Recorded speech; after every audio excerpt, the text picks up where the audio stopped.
Necati Bey, asıl adı İsa olan Necati hakkında Latifi'nin, Abdullah oğludur, şeklinde verdiği bilgiden devşirme çocuklardan olduğu anlaşılmaktadır.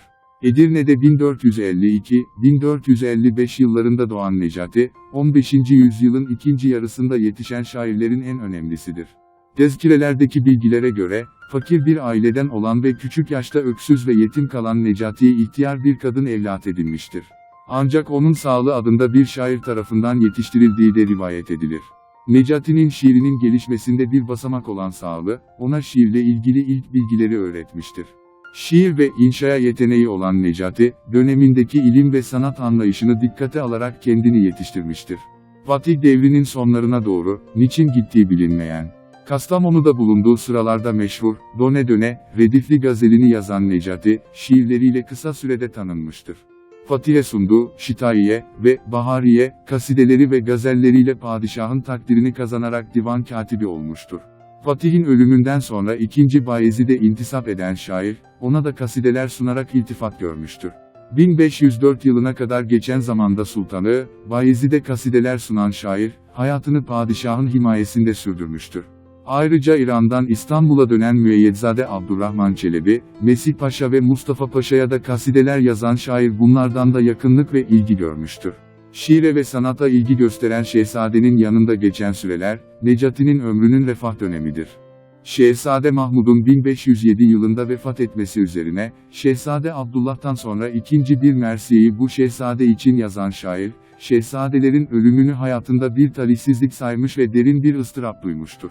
Bundan sonra resmi bir görev kabul etmeyerek kendisine ayda verilen 1000 akça ile geçimini sürdürmüştür. Necati, hayatının son günlerinde kendi köşesine çekilmiş, Şeyh Vefa Zaviyesi yakınında bir ev almış ve dostları ile sohbet etmiştir. 27 Mart 1509 tarihinde ölen Necati'nin vefatına öğrencisi Suni tarih düşürmüştür. Edebi kişiliği ve eserleri. Necati, yaşadığı zamanın büyük ve önde gelen şairlerinden olup Türk edebiyatında önemli bir yere sahiptir. O, Türk şiirinin Osmanlı asırlarında başlayan yeni ve büyük bir devresinin birinci halkası durumundadır. Şiirlerinde özellikle Şehzade Sultan Mahmud Mersiyesi'nde, şeyhinin etkisi görülen Necati, söyleyişindeki açık ve anlaşılır üslubu ile şeyhiden daha öndedir. Şiir dilinde Ahmet, İdai'yi takip eden şair, hemen her gazelinde deyim ve atasözlerine yer vermiş ve bu yönüyle edebiyatımızda öncü olmuştur.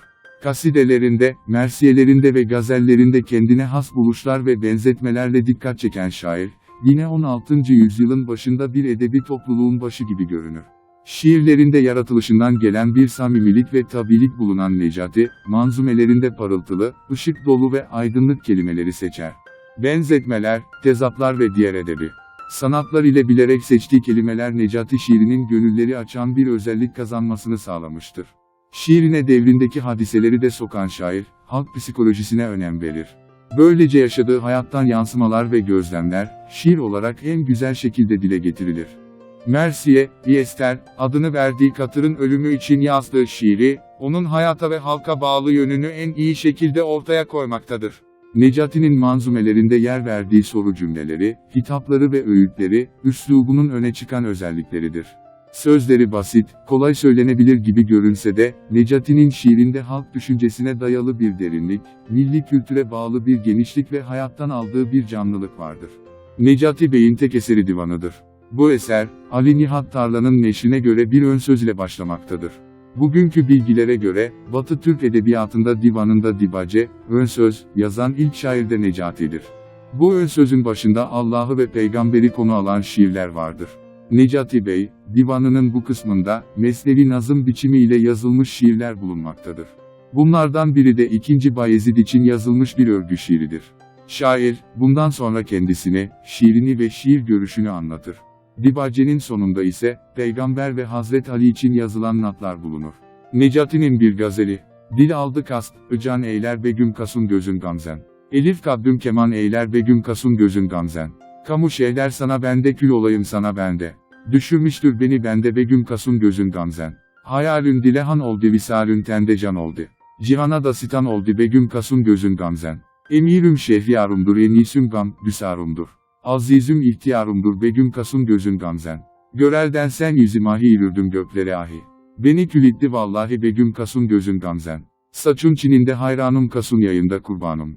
Ne kim buyursa fermanım Begüm Kasun gözün gamzen. Necati kulun iyi yara yürür uşkun davara. Yüreğine urur yara Begüm Kasun gözün gamzen. Video umarım faydalı olmuştur. Abone olup destekleyebilir ve bizi bu tarz videoların devamı için teşvik etmiş olursunuz.